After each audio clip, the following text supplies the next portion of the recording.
I knew my life would change, but I didn't really realize how much. I raised my hand and I swore my oath and I left for 9 weeks of training. Only then did I realize the brother and sisterhood that I was now a part of. When I arrived at my first duty station, the reality of deployment really hit me. I was stoic and I said goodbye to my family, and how was I supposed to know that was the last time that they would see the untarnished, the innocent me?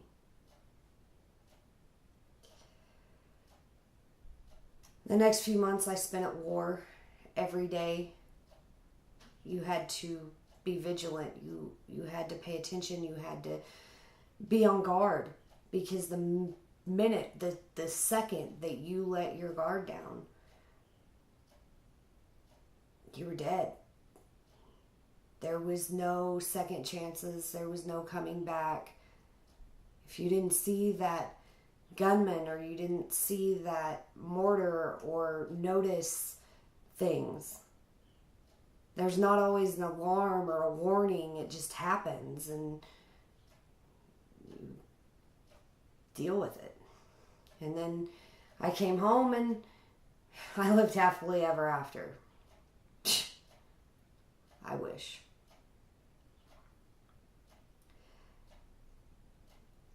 I couldn't feel anything. I had numbed myself to everything. I couldn't feel the love of my children. I couldn't feel the love of my husband. I kept them at a distance because I felt like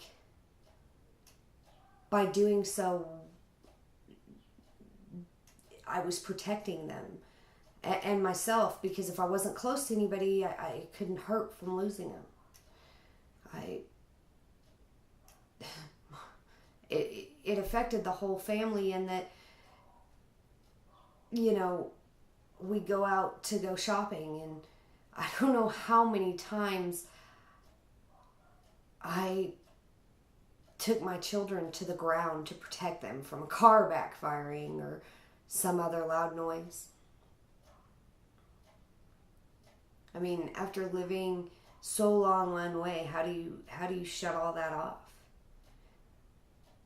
I couldn't deal with large crowds. I couldn't do much of anything. I was a zombie. I was going to and from work. I was scared all the time. My anxiety was high. I never knew when I was going to wake up in a cold sweat. It took me 4 years to get back to some semblance of normalcy. I worked with I went through a lot of therapy and a lot of soul searching, and I realized that not only was I fearful because of the things that I experienced, the mortars coming in and the bullets flying by my head and things like that, I realized that I carried a lot of guilt because I was in a similar situation as one of my battle buddies. And he promised me we'd come home together, and he didn't come home. Or at least, he didn't come home on a seat on the airplane. He came home in the belly of a plane. In the same situation where I should have died. And he never got to meet his unborn daughter, and there's so many times I miss him. And I only knew him for a few short months. But that's going back to that brother and sisterhood. You'd lay your life down for your battle buddy. You'd do anything for him. It's not easy.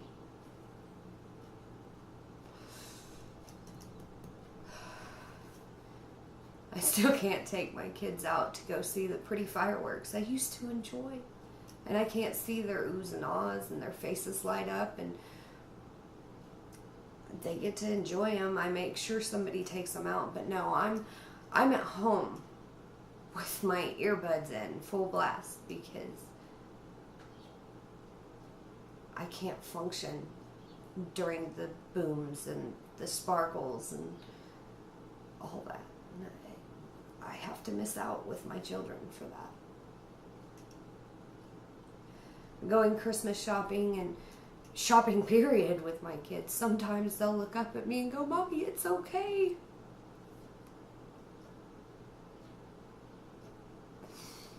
It's okay, Mommy, we don't have to get it right now. We can go ahead and leave the store. They shouldn't have to. There's so many aspects that people don't realize that this affects.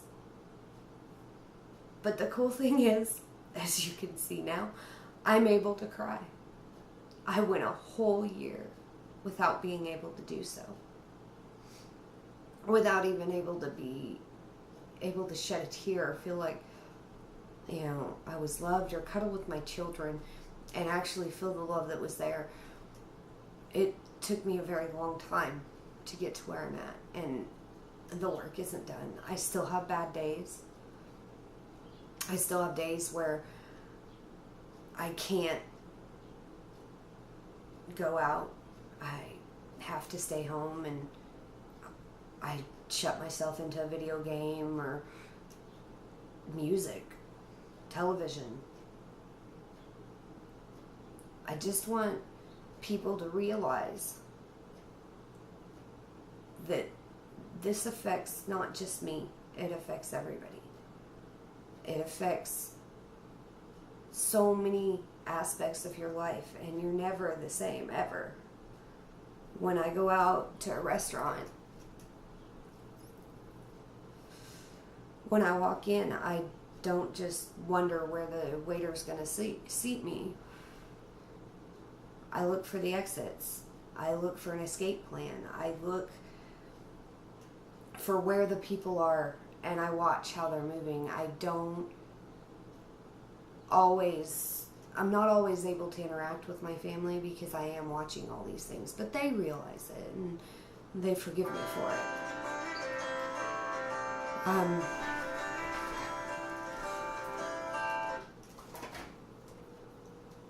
Hello?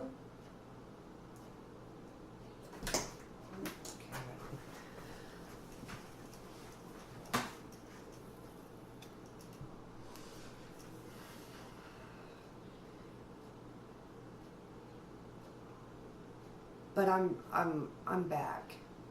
I can finally have more good days than bad. But every day is a new day, and every day I try to live at my new normal. I will never be what I was. I am different, completely changed by the horrors of war, yet there are some beautiful things too, like there were some beautiful people that I met. And I have to live every day with no closure, technically, from the battle buddy I lost, because he's been buried, his funeral's happened, and I was in Afghanistan when all that occurred. It's just something I want people to be aware of, that there are lots of symptoms, and I want everybody to understand that your experience is no less than any other experience. One thing that I struggled with when I went and figured out that I was having post-traumatic stress issues, I was a fobbit. I was on the fob all the time. I didn't leave the fob. I saw action. But I wasn't the one on the front line. I wasn't the one outside the wire. I wasn't the one who was being blown up and watching their friends be blown up. I wasn't the one who was being able to fight back. And I think that was part of my problem. Part of my problem was that I was rendered powerless. I had absolutely no power. It was all taken from me thanks to the rules of engagement. I couldn't climb the fence and start firing back at random people, which was probably a good thing. But it really rendered me powerless because I couldn't see my enemy. I couldn't see who was shooting at me, who was throwing mortars at me. I just was there. And all I could do was hunker down and hide. So that's pretty much my story.